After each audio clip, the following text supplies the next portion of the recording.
Hello दोस्तों, UPSC Hindi के online study platform में मैं गौरव त्रिपाठी आप सभी का स्वागत करता हूं। तो ये आज हमारा जो वीडियो डिस्कशन है वो UH10 यानी इतिहास विषय का, ठीक है, इतिहास विषय का अंतिम भाग होगा। और 60 क्वेश्चन ऑलरेडी डिस्कशन किए जा चुके हैं, जिसमें 25 क्वेश्चन ओपन थे, वहाँ पे आपको मिल जाएंगे। प्लस अगले जो 35 क्वेश्चन थे उसकी आपको लिंक दे दी गई है, आप लोग का नाम सबका जो प्राइवेट लिंक शेयर कर दी गई है, वहाँ से आप लोग देख सकते हैं। और ये तीसरा पार्ट है, क्योंकि देखिए हिस्ट्री सब्जेक्ट था और हिस्ट्री सब्जेक्ट थोड़ा सा रटने वाला विषय अपने आप में होता है। तो इसके वीडियो डिस्कशन में थोड़ी सी आपको इस चीज़ की ध्यान देनी होगी, इसमें बहुत कुछ समझने का नहीं है। ये जो डिस्कशन होने वाला है इसमें बहुत कुछ समझने का नहीं है। इसमें मैं वो चीज़ आपको बताते जाऊँगा, जो फैक्ट्स हैं, जो फिगर्स है, जो आपको याद रखना है। पहली बात, एक सेकंड में थोड़ा सा इसको बड़ा कर देता हूँ। तो पहली बात मैं वो चीज़ बताते जाऊँगा जो आपको याद रखनी है, और दूसरी बात आपको वो चीज़ें बता दी जाएंगी जैसे क्वेश्चन बन सकते हैं, जो क्वेश्चन एग्जाम में बन सकते हैं, ठीक है, जो एग्जाम में और ज़्यादा आने के चांसेस है, वो आपको मैं साथ साथ में बताते जाऊँगा। तो आपको क्या करना है, मेरे साथ साथ वही काम करते चलना है। जिन चीज़ पे बोलूँगा वो चीज़ नोट करते जानी है। अच्छा, मैं पहले वीडियो की शुरुआत में एक चीज़ बता दे रहा हूँ जो आने वाले आपको कई क्वेश्चनों में दिखेगी, है ना। उसमें बेसिकली आपको करना क्या है, मैं वो चीज़ आपको शुरुआत में ही बता दे रहा हूँ, ताकि वहाँ पे हम बार बार ये चीज़ एक ही चीज़ में रिपीट करूँगा तो अच्छी बात नहीं है, वीडियो भी लॉन्ग बनेगा बिना मतलब के। तो मैं आपको एक चीज़ जो बता दूँ साथ में, यहाँ पर मैं एक पेज ऐड कर देता हूँ। तो देखिए, जैसे अभी क्या आएगा, बहुत सारे क्वेश्चन ऐसे आएंगे। कई बार ऐसे बोलेगा कि राजगोपालाचारी फॉर्मूला, है ना, राजगोपालाचारी फॉर्मूला में क्या क्या कथन दिए थे, तो 1 2 3 ऐसे स्टेटमेंट दे देगा। दूसरी बार दे देगा जो वेवेल प्लान है, ऐसे पूछ देगा। अगस्त प्रस्ताव पूछ देगा, है ना, अगस्त प्रस्ताव पूछ देगा। क्रिप्स मिशन पूछा जा सकता है। ऐसे जितने जो आज़ादी के आंदोलन के दौरान जो गांधी जी वाला चरण था, उसके दौरान जितनी कमेटियाँ जो भी बची थी, उनमें आपको कई चीज़ों का ध्यान में रखना है। तो वो चीज़ें देख लीजिए। पहली बात, जैसे मान लीजिए, जैसे जो आप कह सकते हैं 1940 से पूर्व जो चीज़ें आई थी, जैसे क्या आई थी, 1909 का एक्ट आया था, 1919 का एक्ट आया था, 1935 का एक्ट आया था, ऐसे एक्ट आए थे, ठीक है, ये एक्ट आए थे। इसके अलावा आप देखेंगे अगस्त प्रस्ताव भी आया था, ठीक है। तो 40 के पूर्व में बात करूँ तो ये चीज़ों में आपको ध्यान में रखना है कि क्या बातें की गई थी, क्या भारत की स्वतंत्रता की बात की गई थी, क्या आप ये कह सकते हैं क्या संविधान सभा की बात की गई थी। तो आपको कैसे फैक्ट्स याद रखने हैं कि पहली बार संविधान सभा किसने बोला था कि भारत में बनाया जाएगा। दूसरा जो फैक्ट्स आपको याद रखने हैं कि पहली बार संपूर्ण भारतीय, पूर्ण रूप से भारतीय संविधान सभा किसने बनाया था, पूर्ण रूप से भारतीय संविधान सभा किसने बोला था कि हम बनाने का आश्वासन देते हैं। ये आपको ध्यान में रखना होगा कि जो आए थे, जैसे मान लीजिए जो 1935 या हम कह सकते हैं 1940 के बाद जितने भी मिशन आए थे, जैसे क्रिप्स मिशन, है ना, राजगोपालाचारी फार्मूला, ठीक है, जो शिमला सम्मेलन हुआ था।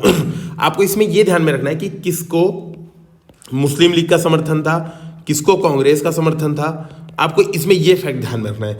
गांधी जी ने किसका समर्थन किया, क्या गांधी जी ने राजगोपालाचारी फार्मूले का समर्थन किया कि नहीं किया, ठीक है। किसमें पाकिस्तान की मांग का सीधा समर्थन था और किसमें पाकिस्तान की मांग का छुपा समर्थन था। तो ये सारी चीज़ें आपको दिमाग में एक टेबल बना लेना, बल्कि मैं तो कहूँगा एक पेज अलग से बना लीजिए, ठीक है, एक पेज के शॉर्ट नोट्स अलग से बना लीजिए। और इन सारी चीज़ों को, क्योंकि बहुत कन्फ्यूजिंग होती है और बार बार यूपीएससी पूछता है, क्योंकि ये कन्फ्यूजन का यूपीएससी फ़ायदा उठाता है। तो आपको क्या करना है, आपको एक जगह एक नोट्स बना लीजिए, कुछ टेबल बना लीजिए, वहाँ पर इन सारी चीज़ों को नोट कर लीजिए, जिससे आपको, जैसे मैंने बताया, ये इस तरह का टेबल बना लीजिए तो आपको कन्फ्यूजन नहीं होगी। जैसे कई बार यूपीएससी सिंपल सा क्वेश्चन पूछ देती है कि राजगोपालाचारी फार्मूला, क्रिप्स फार्मूला, भारतीय संविधान सभा और अगस्त प्रस्ताव, इसको क्रोनोलॉजी में लगाओ।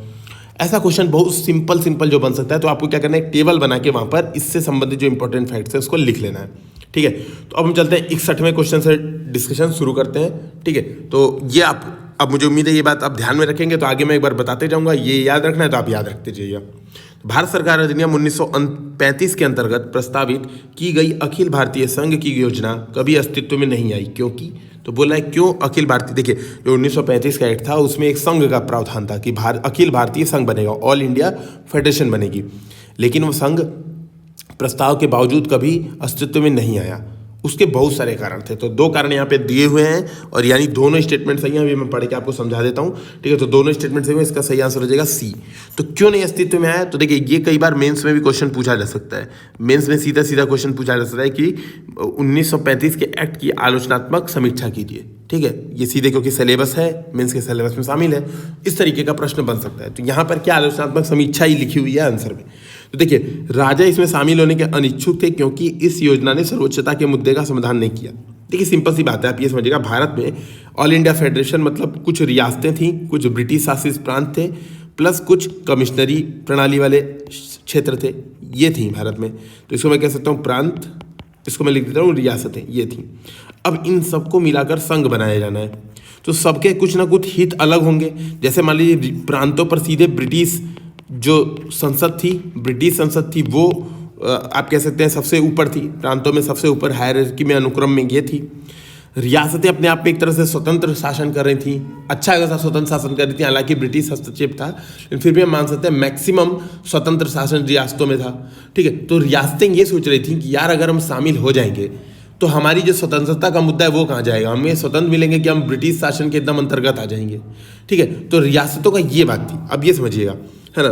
और ये बड़ी बात, रियासतें ये भी सोच रही थी कि मान लीजिए हम ब्रिटिश शासन के मतलब इस फेडरेशन के अंतर्गत आ जाएंगे तो ये जो प्रांत हैं जहाँ पे लोकतांत्रिक चुनाव हो रहे हैं, तो ये लोग जो इनके राजा हैं बार बार भड़काएंगे कि यार आज़ादी इनको भी मिलनी चाहिए, यहाँ भी लोकतांत्रिक आंदोलन का समर्थन होना चाहिए। तो इनको ये भी एक टेंशन था।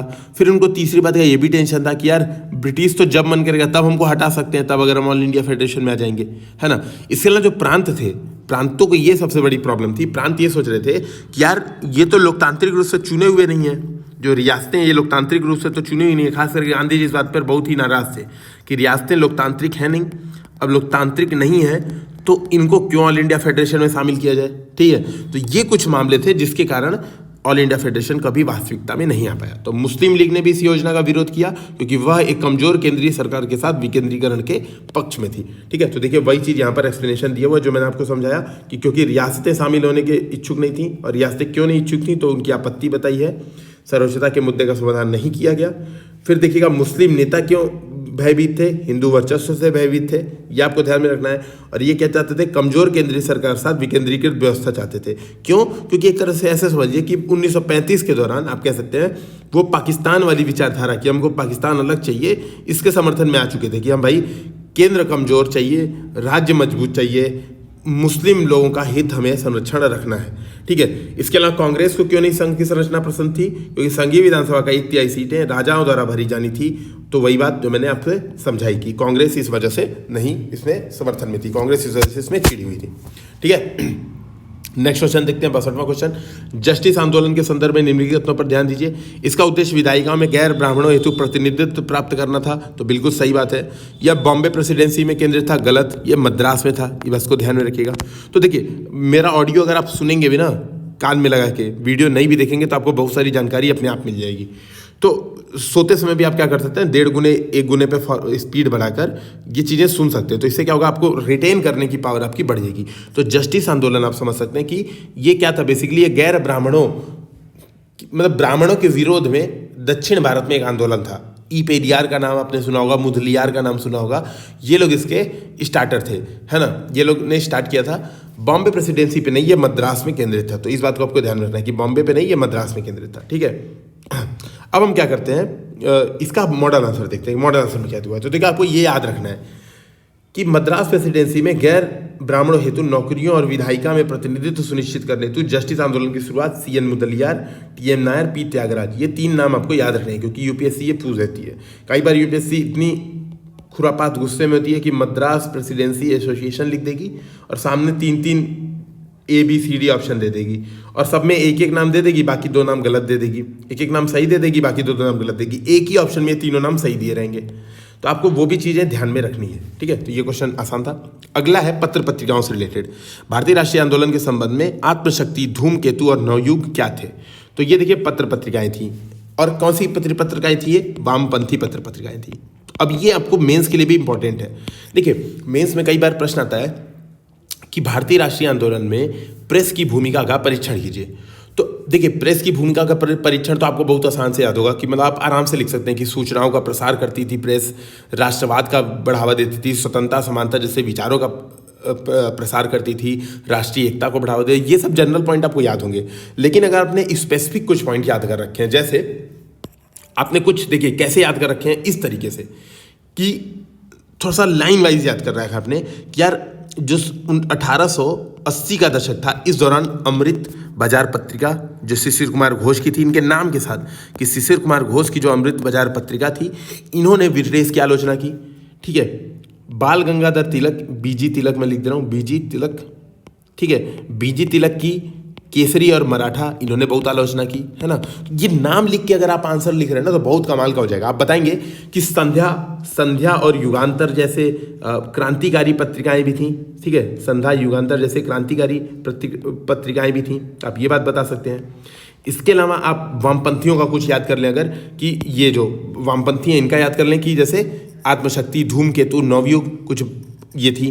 कुछ गांधी जी के पत्रिकाओं का एग्जाम्पल कोट कर दीजिए, और कुछ कोट कर सकते हैं आप जो स्वदेशी आंदोलन के दौरान था। जैसे मैं बताऊं, कृष्ण कुमार मित्र का एक था, संजीवनी नाम है, कृष्ण कुमार मित्र की संजीवनी पत्रिका थी, उन्होंने पहली बार बहिष्कार शब्द का प्रयोग किया, है ना। इसी प्रकार उस समय अरविंद घोष की पत्रिकाएं थीं, उन्होंने निष्क्रिय प्रतिरोध का वो किया, समर्थन किया।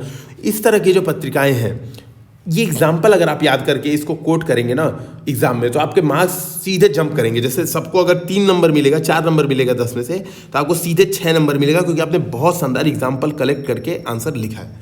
तो ये बात आप वहाँ पे ध्यान रखिएगा, ठीक है। तो वही है, लिखा है नवयुग कहाँ से प्रकाशित होती थी, वो बात बताई गई है कि 1920 के दशक में वामपंथी राष्ट्रवादी पत्रिकाएं थी, ठीक है। तो आसान है। 64वां क्वेश्चन देखते हैं एक बार। तो देखिए 64वां क्वेश्चन बोल रहा है, मौलाना अबुल कलाम आज़ाद के बारे में कौन सा कथन सही है, ठीक है। मौलाना अबुल कलाम, एक बार मैं क्या करता हूँ, दूसरे पे खोल लेता हूँ इसको, काफ़ी डिस्टर्बिंग है, इससे बार बार क्लिक करना पड़ता है। अब सही होगा, अब आसानी से हो जाएगा। हम लोग क्वेश्चन नंबर किस पे थे, 64 पे थे, है ना। ये देखिए 64वां क्वेश्चन है।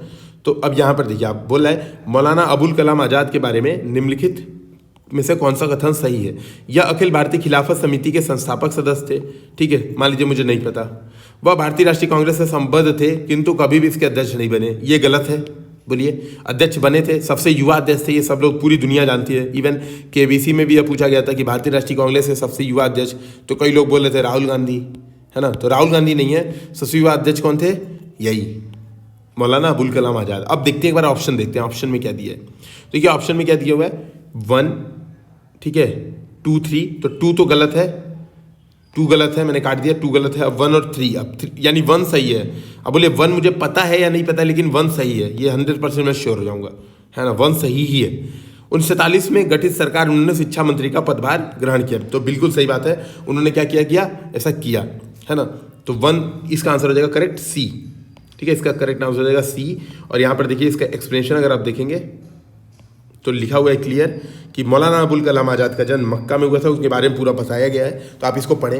इसमें आपको जो याद करने वाली क्या बात है, ये याद करना है कि अल हिलाल और अल बलग, अल बिलाल भी बोलते हैं, साप्ताहिक पत्रिका उन्होंने प्रारंभ की थी, ये बात आपको ध्यान में रखनी है, ठीक है। दूसरा आपको ध्यान में रखना है कि अखिल भारतीय खिलाफत समिति के सदस्य थे, ठीक है, इन्होंने गठित किया था, ये ध्यान में रखिएगा। तीसरा आपको जो ध्यान में रखना है कि किस अधिवेशन में इनकी अध्यक्षता थी, तो ये देखिए 1923 में दिल्ली में आयोजित विशेष सत्र की अध्यक्षता की तथा सबसे युवा अध्यक्ष बने।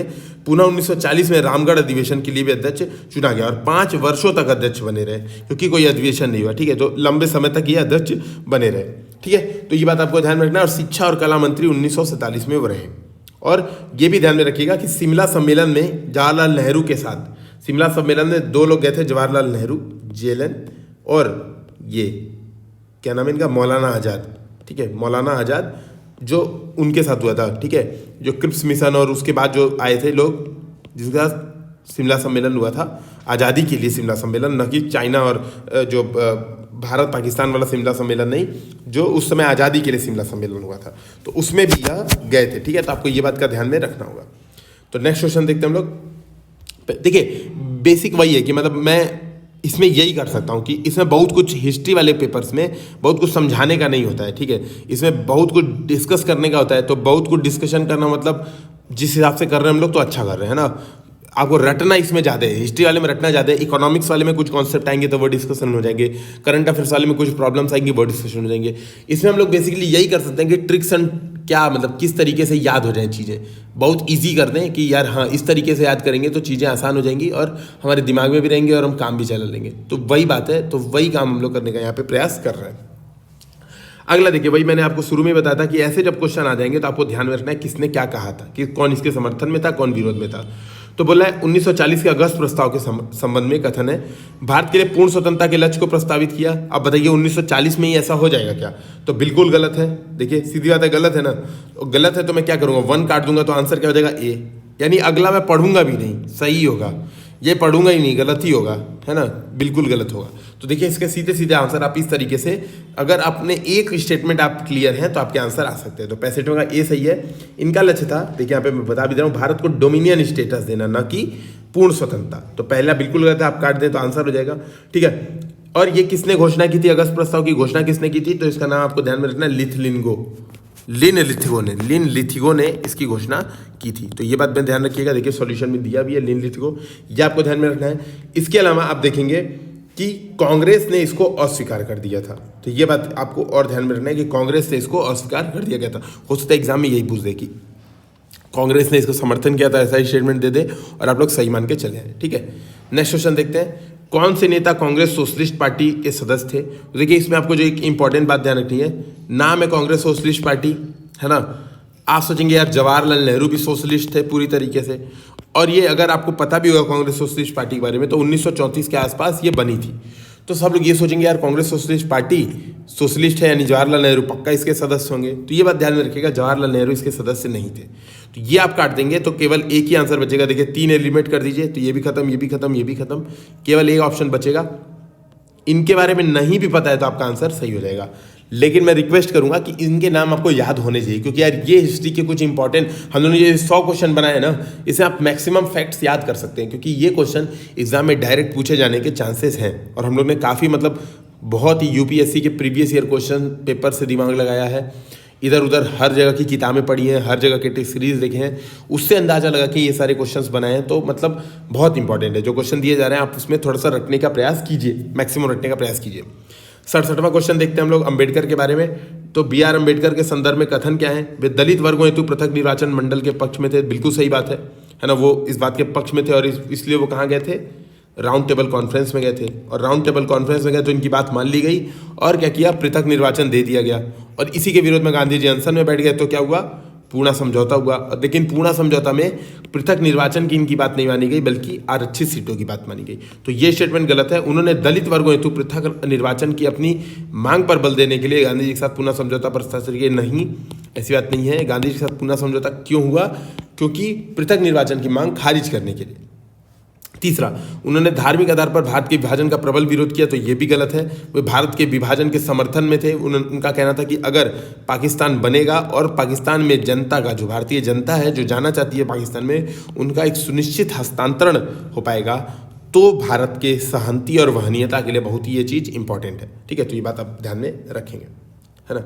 वही चीज़ जो मैंने बताई है वही चीज़ यहाँ पे लिखा हुआ है। पुस्तक का नाम थॉट्स ऑन पाकिस्तान। हो सकता है कि सीधे स्टेटमेंट ये देते कि थॉट्स ऑन पाकिस्तान पुस्तक किसके द्वारा लिखी गई है, तो नाम दे देगा अल्लामा इकबाल, अंबेडकर, गांधी, नेहरू या फिर सुभाष चंद्र बोस, ऐसा कुछ दे देगा। तो आपको ध्यान में रखना है इसका नाम है, किसने लिखा है? ये अंबेडकर ने लिखा है, न कि गांधी ने। ठीक है, तो ये बात आप ध्यान में रख के आगे बढ़ सकते हैं। 68वां क्वेश्चन हम लोग देखते हैं। 68वां क्वेश्चन बेवेल की ब्रेकडाउन योजना पे है। अब बेवेल की ब्रेकडाउन योजना क्या थी भाई? इनका देखिए, इनका मेन उद्देश्य ये था कि भारत से अंग्रेजों को वापस ले जाना है सुरक्षित, ये नहीं कि भारत में अंग्रेज फंस जाए, बहुत पिटाई हो। इस वजह से सुरक्षित रूप से भारत से बाहर ले जाना है। तो क्या उनका उद्देश्य यानी क्या था? ये था भारत से अंग्रेजों की सुरक्षित वापसी। बिल्कुल सही है। संविधान निर्माण में मुस्लिम लीग को समान प्रतिनिधित्व प्रदान करना, देखिए ये बात बिल्कुल गलत है, ऐसा कुछ इसमें प्रावधान नहीं था। भारत को एक भौगोलिक इकाई के रूप में संगठित करने हेतु भारत से विभाजन से बचाना, तो ये भारत को विभाजन से बचाने का प्रयास में थे। इसके लिए उन्होंने क्या किया था? मुस्लिम लीग से ये कहा था, मतलब उनसे एक तरह से आप कह सकते हैं उनको चारा दिखाया था कि यार देखो वहाँ पे हम क्या करना, बंगाल और जो पंजाब का क्षेत्र वहाँ पे हम लोग क्या करते हैं, जनमत संग्रह करा लेते हैं और पता कर लेते हैं कि भारत में जाना चाहते हो कि पाकिस्तान। ठीक है, तो ये बात आपको समझनी होगी। तो इसका आंसर हो जाएगा 1 और 2 और 3 गलत है। ठीक है, तो 3 गलत है, काट दीजिए, तो 1 और 2 इसका सही आंसर हो जाएगा। वही बात लिखा हुआ है जो मैंने आपको बताया कि इसमें आपको क्या क्या ध्यान में रखना है कि क्या था, क्या अंग्रेजों ने इसका, क्या कांग्रेस ने इसका समर्थन किया, क्या मुस्लिम लीग ने इसका समर्थन किया, वो चीज़ आपको ध्यान में रखनी होगी। तो देखिए इन्होंने चरणबद्ध वापसी का मार्ग सुझाया जिसे दक्षिण के हिंदू बहुत प्रारंभों से प्रारंभ किया जाना था। तो दक्षिण से लेकर भारत से बाहर वह जाने का प्रयास कर रहे थे। ठीक है, अगला प्रश्न देखते हैं, बंगाल विभाजन के विरुद्ध जागरूकता लाने के लिए किन पत्रिकाओं का सक्रिय रूप से प्रयोग किया गया। देखिए आपके सामने कई ठो पत्रिकाएं दी हुई हैं और चाहे बंगाल विभाजन में किन का प्रयोग किया गया। तो आपको ध्यान में रखना है कि हितवादी और संजीवनी ये पत्रिकाएं प्रमुख थी। ठीक है, आप ये बात ध्यान में रखेंगे कि अगर जो मैंने आपको अभी शुरू में इसका डिस्कशन किया, आप यहाँ पे देखिए, यहाँ पे लिखा है ना द्विजेंद्र नाथ टैगोर। देखिएगा ऑप्शन में कई बार देवेंद्र नाथ टैगोर दे देता है, तो देवेंद्र नाथ टैगोर नहीं थे, द्विजेंद्र नाथ टैगोर ने हितवादी का आरंभ किया, कृष्ण कुमार मित्र ने संजीवनी का आरंभ किया और इसमें पहली बार बहिष्कार का प्रयोग किया। तो मैंने बात ऑलरेडी बताई थी, ठीक है, कि कृष्ण कुमार जो मित्र हैं उन्होंने ये काम किया।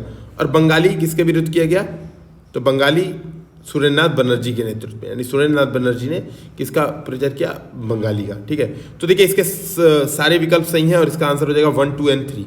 ठीक है, तो सारे विकल्प सही हैं, तो इसमें एक ऑप्शन छूट रहा है, ये जो सी ऑप्शन इसका करेक्ट है। तो यहाँ पे 1 लगा लीजिएगा, 1, 2, 3 सही आंसर हो जाएगा। ठीक है, प्रिंटिंग मिस्टेक हो गई है, कोई बात नहीं। B, 2 और 3 था तो ये तो ऐसे ही मतलब काटना ही पड़ेगा क्योंकि तीनों इसके सही आंसर थे।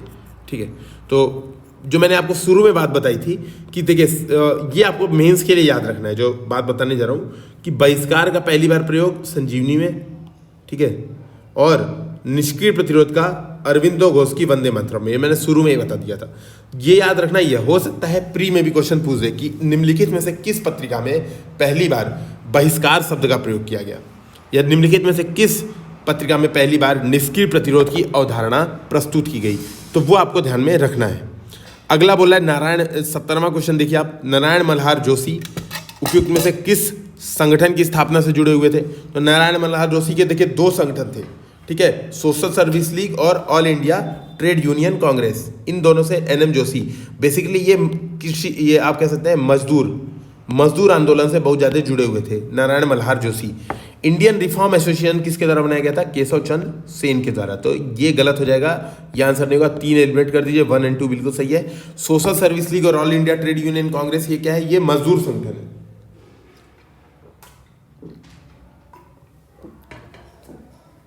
ठीक है, तो बाकी जो संगठन है इंडियन रिफॉर्म एसोसिएशन, ये किसका है, ये है इनका अरविंदो घोष का, जो कि किसके लिए शुरू किया गया था, सॉरी अरविंदो घोष का नहीं, केशव चंद्र सेन का। इंडियन रिफॉर्म एसोसिएशन, मैं पानी पीने में बिजी हो गया था, कोई बात नहीं। इंडियन रिफॉर्म एसोसिएशन किसका है, केशव चंद्र सेन का है, और किस लिए इनका प्रारंभ किया गया था, बाल विवाह से निपटने के लिए। ठीक है, तो यहाँ पे देखिए लिखा भी है, इसको देखते एक बार। एटक से अलग all India trade union federation की स्थापना हुई NM जोशी के नेतृत्व में, तो इसको भी ध्यान रखिएगा। All India trade union Congress की भी स्थापना उन्होंने 1920 में की, लेकिन 1931 में विभाजन करके फेडरेशन बना दिया, एटफ बना दिया, AITUF बना दिया, तो ये भी ध्यान रखना है।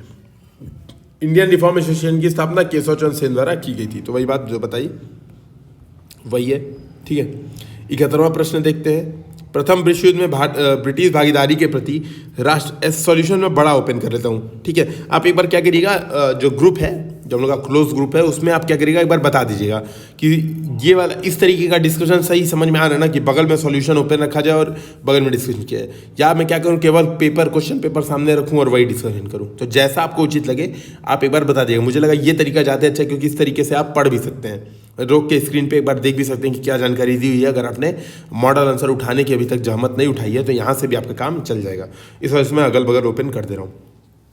ठीक है, बोला प्रथम विश्व युद्ध में ब्रिटिश भागीदारी के प्रति राष्ट्रवादी प्रतिक्रिया के संदर्भ में निम्नलिखित कथनों पर विचार कीजिए। नरमपंथियों ने कर्तव्य के तौर पर युद्ध में ब्रिटिश साम्राज्य का समर्थन किया। अब ये देखिएगा, एक बात ये समझिए, प्रथम विश्व युद्ध की बात कर रहा है, यानी 1914 से 1919, तो सीधी बात है उस समय नरमपंथी, तो भाई ब्रिटिश शासन, नरमपंथी क्या थे, एक तरह से वो चाहते थे कि भारत का विकास, उनको ये उनके अनुसार, नरमपंथियों के अनुसार, कि भारत का विकास ब्रिटिश शासन के बिना संभव नहीं है। तो वो मानते थे कि भारत में ब्रिटिश शासन बहुत ही जरूरी है, किसके लिए, for the sake of development. तो ये बात आपको दिमाग में रखनी होगी। ठीक है, तो NM जोशी का ये था, सॉरी ये जो नरमपंथी, तो नरमपंथियों का ये बात थी। अब आपको ये बात समझनी है तो इन्होंने कर्तव्य के तौर पर ब्रिटिश साम्राज्य का समर्थन किया। गर्मपंथियों ने इस विश्वास साथ युद्ध प्रयासों का समर्थन किया कि ब्रिटेन भारत की निष्ठा के बदले भारतीयों को शासन प्रदान करेगा। तो गर्मपंथी इसलिए समर्थन कर रहे थे। तो देखिए दोनों ने समर्थन किया था, नरमपंथियों ने, गर्मपंथियों ने। हो सकता है कि एक ऑप्शन देते कि नरमपंथियों ने इसका समर्थन किया लेकिन गर्मपंथियों ने इसका विरोध किया। तो ध्यान रखिएगा, देखिए आप यहाँ पे देख भी पा रहे हैं कि ये आंसर गलत है, मतलब ये ऑप्शन गलत है। गर्मपंथी नरमपंथी दोनों ने समर्थन किया, हालांकि दोनों की थिंकिंग अलग अलग थी लेकिन दोनों ने समर्थन किया। क्रांतिकारियों ने क्या किया? विरोध किया। क्रांतिकारियों ने सोचा कि ब्रिटिश शासन के विरुद्ध युद्ध छेड़ने और देश को स्वतंत्र कराने के लिए इस अवसर का उपयोग किया जा सकता है। तो आपने सुना होगा गदर पिक्चर भी आई है, गदर प्लान जो बना था, ठीक है, ढेर सारे विद्रोह हुए इस दौरान। तो इनका प्रयास ये था, ये कोशिश कर रहे थे कि भारत को स्वतंत्र कराने का ये सबसे बेस्ट मौका है। तो इसका सभी कथन सही है, ठीक है। और यहाँ पर आप देख सकते हैं आराम से, मतलब यहाँ पे सारी चीज लिखी हुई। तिलक सहित अन्य गर्मपंथियों ने मिथ्या धारणा के कारण युद्ध प्रयासों का समर्थन किया कि संभवतः ब्रिटेन भारत की निष्ठा का आभार भारत को स्वशासन के रूप में चुकाएगा। तो ये गलत, मतलब ये हुआ नहीं असल में, है ना, उन्होंने चुकाया नहीं, हालांकि ये कथन सही है। यही बात आपको, मतलब ठीक है, मैंने बता ही दिए तो वापस रिपीट करने का पढ़ के कोई मतलब नहीं है। अगला देखते हैं, क्रांतिकारी विचारधारा के आधारभूत सिद्धांत पूछ रहा है कौन कौन से थे। तो कौन कौन से थे क्रांतिकारी? ये सभी सिद्धांत क्रांतिकारी विचारधारा के आधारभूत सिद्धांत थे। वे व्यक्तिगत बलिदान के पक्ष में भी थे। तो आप देखेंगे भगत सिंह ने बम फेंका था असेंबली में, उसके बाद इनको फांसी हुई थी, राम प्रसाद बिस्मिल को फांसी हुई थी। ये क्या व्यक्तिगत बलिदान? आम जनता की क्षमता में इनको विश्वास था। इनका मानना था कि आम जनता ही ब्रिटिश शासन से या ब्रिटिश कुशासन से भारत की आज़ादी दिलवा सकती है, आम जनता ये काम कर सकती है। इनका ये बात बहुत ही दृढ़ तरीके से मानना था। और ये प्रत्यक्ष राजनीतिक कार्यवाही के समर्थन में थे। ये चाहते थे कि प्रत्यक्ष रूप से कार्यवाही हो और क्या हो कि सत्ता को चुनौती दी जाए डायरेक्ट, है ना। तो यही बात उसको दिया गया था। तो ये सभी विकल्प इसके सही है, तो इसका आंसर हो जाएगा सी। ध्यान रखिएगा, सभी विकल्प सही हमेशा डी में ही नहीं होते हैं। तो एक बार ऑप्शन भी आपको चेक कर लेना चाहिए। 73वां देख लेते हैं हम, मैकडॉनल्ड आयोग ये पूछ रहा है। तो देखिए जो मैकडॉनल्ड आयोग था वो अकाल राहत के लिए उपायों की अनुशंसा करने के लिए बना था, ठीक है, ये बात ध्यान रखना है। कब बना था? तो 1910 के दशक में, मतलब कर्जन के शासनकाल में, यानी 1905 में कर्जन हट गया था, तो 1905 के आसपास ये बना हुआ था। आपको एक चीज़ जो इसमें ध्यान रखनी है, आपको ये ध्यान रखना है कि कई सारे आयोग बने थे अकाल पे, तो वो भी आपको ध्यान रखनी है, जैसे स्ट्रेची आयोग, ठीक है, मैकडॉनल्ड आयोग, लॉयल आयोग, है ना, ये आपको ध्यान रखना है। इसके अलावा आपको क्या ध्यान रखना है, इनकी क्रोनोलॉजी क्या है कि पहले कौन बना, दूसरी बार कौन बना, तीसरी बार कौन बना। तो ये चीज़ आपको क्रोनोलॉजी भी याद होनी चाहिए, ठीक है। तो इसको आप गूगल सर्च करके एक बार अवश्य देख लेंगे। और इन्होंने क्या बताया थी, आयोग की अधिकतर अनुशंसाएं लॉर्ड कर्जन के द्वारा स्वीकार कर ली गई थी, तो वो बात यहाँ पर लिखी हुई है। चौथा है वर्धा शिक्षा योजना। तो वर्धा शिक्षा योजना, पहले तो इसके बारे में समझ लेते हैं क्या है। तो देखिए वर्धा शिक्षा योजना गांधी जी के कर के सीखो के आधार पर शिक्षा प्रदान करने की विचारधारा पर आधारित है। अब वर्धा शिक्षा योजना बनी कब? तो यहाँ पर देखिए लिखा हुआ है क्लियर, ठीक है। 1937 से जब मंत्रालय ने काम करना प्रारंभ कर दिया तो भारतीय राष्ट्रीय कांग्रेस देश की एक राष्ट्रीय शिक्षा की योजना की विकसित करने में जुट गई, जिसे वर्धा शिक्षा योजना कहा जाता है। यानी भारतीय राष्ट्रीय कांग्रेस की ये शिक्षा योजना है, इसे वर्धा शिक्षा योजना कहते हैं। अब ये पता है क्या है, ये गांधी जी के विचारों पर आधारित है, क्योंकि गांधी जी उसमें कांग्रेस के एक बिगर बॉस थे। अब क्या है कि आधारित शिक्षा का उद्देश्य आदर्श नागरिकों को गुणों विकसित करना, ये ध्यान में रखिएगा। इसके अलावा और क्या करना, गुणों को विकसित करना, और बाकी सारी भी चीज़ें इसमें थी। कर के सीखने के माध्यम से प्रावधान था। इसके अलावा जो एक महत्वपूर्ण प्रावधान जो आप देखेंगे, राष्ट्रीय शिक्षा नीति 2020 में भी आई है। और हो सकता है कि ऐसे तुलना भी पूछ दे कि वर्धा शिक्षा नीति के साथ मेंस में तुलना पूछ दे कि राष्ट्रीय नीति जो शिक्षा नीति आई 2020 की उससे तुलना करें। आपको ये ध्यान में रखना होगा कि दोनों में ही मातृभाषा को महत्वपूर्ण महत्व दिया गया है, और अंग्रेजी का इसमें कोई स्थान नहीं था। हालांकि तुलना करने में पूछेगा तो आपको बताना है, हालांकि जो 2020 की जो राष्ट्रीय शिक्षा नीति है उसमें अंग्रेजी एक महत्वपूर्ण भूमिका अभी भी निभा रही है। इसमें क्या किया था, हस्त उत्पादित कार्य, तो वही मैंने आपसे बोला कि कर के सीखो की बात थी। तो इसका आंसर क्या हो जाएगा, वर्धा शिक्षा योजना किससे संबंधित है, लिखा भी है शिक्षा योजना, ठीक है, इस बात को ध्यान रखिएगा, है ना। अब पूछ रहे कि क्या सही है इसमें, है ना, इसमें बोला क्या सही है। तो देखिए धार्मिक शिक्षा के लिए कोई स्थान नहीं था, बिल्कुल सही। इसने इस बात पर ध्यान केंद्रित किया कि पाठ्यक्रम छात्रों की मातृभाषा में, बिल्कुल सही। इसने महिलाओं की शिक्षा हेतु पृथक बोर्ड का स्थापना किया, यह गलत है। महिलाओं की शिक्षा हेतु जो पृथक बोर्ड है वो देखिए यहाँ पर लिखा हुआ है सैडलर आयोग। सैडलर आयोग द्वारा कलकत्ता विश्वविद्यालय में महिला की शिक्षा हेतु विशेष बोर्ड की अनुशंसा एवं स्थापना की गई थी। तो ये चीज़ पहले ही थी, ठीक है। तो सैडलर आयोग ने पहले ही क्या किया था, महिलाओं की शिक्षा हेतु एक पृथक बोर्ड बनाने का प्रस्ताव रख दिया था। तो इसका आंसर हो जाएगा, क्या सही हो जाएगा, तीसरा गलत है तो 1 और 2 करेक्ट, इसका आंसर हो जाएगा ए। ठीक है, इस बात को ध्यान रखिएगा। अगला देखते हैं, अगला बोल रहा है गांधी जी ने पैसिव रेजिस्टेंस एसोसिएशन का गठन कहाँ किया, कब किया, क्यों किया, वही बोल रहा है। तो ये ध्यान रखिएगा, पैसिव रेजिस्टेंस एसोसिएशन का गांधी जी ने उद्घाटन कहाँ पे किया था, दक्षिण अफ्रीका में। तो इसका आंसर हो जाएगा डी।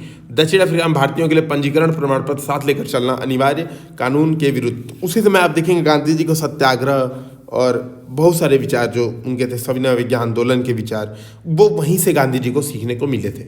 ठीक है, यहाँ पे लिखा हुआ है कि दक्षिण अफ्रीका में नए कानून ने भारतीयों के लिए फिंगरप्रिंट युक्त पंजीकरण प्रमाण पत्र का हर समय साथ रखना अनिवार्य कर दिया। गांधी के नेतृत्व में भारतीयों ने इस भेदभाव के समक्ष न झुकने का निर्णय लिया। अभियान चलाने के गांधी जी ने क्या किया, पैसिव रेजिस्टेंस एसोसिएशन का गठन किया है।